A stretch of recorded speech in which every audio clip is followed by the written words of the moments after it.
அனைவருக்கும் வணக்கம். இன்றைக்கி நம்ம பார்க்க போகிறது ஆத்ம விளக்கு.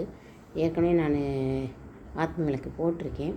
அதே டிசைனில் அதே அளவில் இருக்கிற நல்ல வெயிட்டான ஆத்ம விளக்கு எங்கள் நாகலட்சுமி மதனி வீட்டில் இருக்கிறது. இது நல்ல வெயிட்டாகவும் இருக்குது, நல்லா புதுசாகவும் இருக்குது. டிசைன் மேலே இருக்கிற மாதிரி கீழே போட்டிருக்கு. இந்த பகுதியில் நம்ம நூலை திரிய விட்டு ஏறி வைக்கணும். நிறைய எண்ணெய் பிடிக்கும். அதே மாதிரி ஒரு வெள்ளி விளக்கு ஆத்ம விளக்கு தான். இதுவும்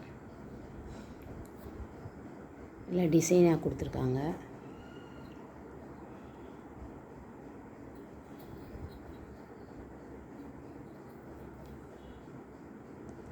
கலர்லாம் கொடுத்து நல்லா விளிம்புலாம் அழகாக தேய்ச்சி விட்டு ரொம்ப நல்லா இருக்குது.